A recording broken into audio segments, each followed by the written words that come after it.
ذرا ایک لمحے تصور کیجئے، رات کا وقت ہے، سناٹا ہے، ہر طرف خاموشی ہے۔ اچانک نیند ٹوٹتی ہے، دل زور زور سے دھڑک رہا ہوتا ہے، سانس تیز چل رہی ہوتی ہے، آنکھوں میں خوف ہے کیونکہ آپ نے خواب میں سانپ دیکھا ہے۔ یہ خواب عام نہیں ہوتا۔ سانپ ایسا جانور نہیں ہے جو انسان کو صرف جسمانی طور پر نقصان دے، بلکہ وہ خوف، دھوکے اور زہر کی علامت سمجھا جاتا ہے۔ یہاں سوال یہ نہیں ہے کہ سانپ کیوں دیکھا، اصل سوال یہ ہے کہ اللہ نے سانپ کے ذریعے آپ کو کیا پیغام دیا ہے۔ آج ہم اس خواب کو سطحی انداز میں نہیں بلکہ دل و دماغ اور دین تینوں زاویوں سے سمجھیں گے۔ وجہ نمبر 1، چھپا ہوا دشمن جو سامنے کچھ اور پیچھے کچھ اور۔ اسلامی تعبیرات میں سانپ اکثر ایسے دشمن کی علامت ہوتا ہے جو کھل کر سامنے نہیں آتا۔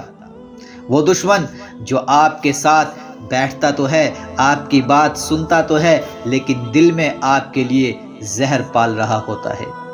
یہ خواب خاص طور پر اس وقت آتا ہے جب انسان کسی پر اندھا اعتماد کر بیٹھتا ہے۔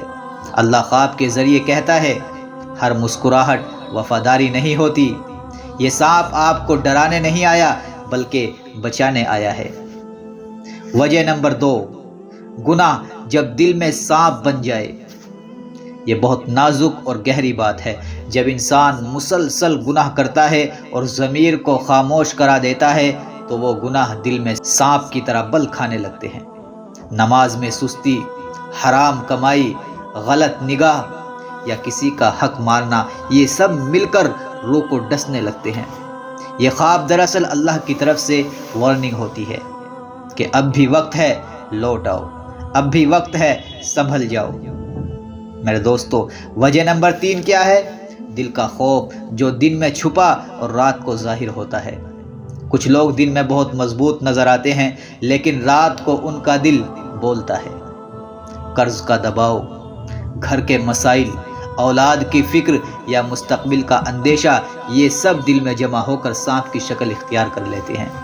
یہ خواب نہ تو کوئی جادو ہے، نہ کوئی دشمن ہے، یہ دل کی چیخ ہے جو کہہ رہی ہے اللہ کے سوا کوئی سہارا نہیں۔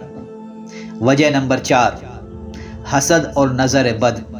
اگر خواب میں سانپ بار بار نظر آئے، ڈسنے کی کوشش کرے یا پیچھا کرے تو اہل علم کے نزدیک یہ حسد یا نظر بد کی علامت ہے۔ یاد رکھیے، حسد تلوار سے نہیں مارتا، نظر بندوق سے نہیں لگتی، یہ خاموش زہر ہے۔ اور اس کا علاج کیا ہے؟ ذکر اور دعا۔ وجہ نمبر 5، آنے والی آزمائش۔ بعض اوقات خواب میں سانپ صرف نظر آتا ہے، نہ ڈستا ہے، نہ نقصان پہنچاتا ہے۔ یہ اس بات کی علامت ہو سکتی ہے کہ زندگی میں کوئی آزمائش آنے والی ہے، لیکن اگر آپ اللہ سے جڑ رہے ہیں تو وہ آزمائش نقصان نہیں دے گی انشاءاللہ۔ یہ خواب کہتا ہے چوکس رہو مگر خوف زدہ نہ ہو۔ وجہ نمبر 6، فتح اور غلبہ۔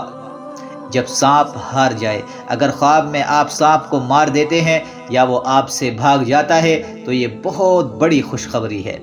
یہ علامت ہے دشمن کی شکست کی، مسئلے کے خاتمے کی، بند دروازے کے کھلنے کی۔ یہ خواب اللہ کی طرف سے پیغام ہے کہ میں تمہارے ساتھ ہوں۔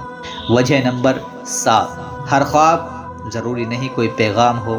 یہ بات بھی یاد رکھنی ضروری ہے کہ ہر سانپ والا خواب روحانی یا غیبی نہیں ہوتا۔ کچھ دن میں سنی سنائی باتیں بھی ہوا کرتی ہے۔ دیکھی ہوئی ویڈیو یا پرانا خوف یہ رات کو خواب بن جاتے ہیں۔ اسلام ہمیں اعتدال سکھاتا ہے کہ نہ ہر خواب سے ڈرو، نہ ہر خواب کو نظر انداز کرو۔ میرے عزیز بھائیوں اور بہنوں، سانپ خواب میں آئے یا حقیقت میں، بچاؤ صرف ایک ہے، اللہ کی پناہ۔ سونے سے پہلے وضو، آیت الکرسی اور دل کو اللہ کے حوالے کر دینا، یہی اصل حفاظت ہے۔ اللہ تعالیٰ سے دعا بھی کیجئے کہ اے اللہ ہمارے خوابوں کو خیر بنا دے، ہمارے دلوں کو گناہوں کے سانپ سے پاک فرما دے اور ہمیں ہر ظاہر اور باطن کے شر سے بچا لے۔ آمین یا رب العالمین۔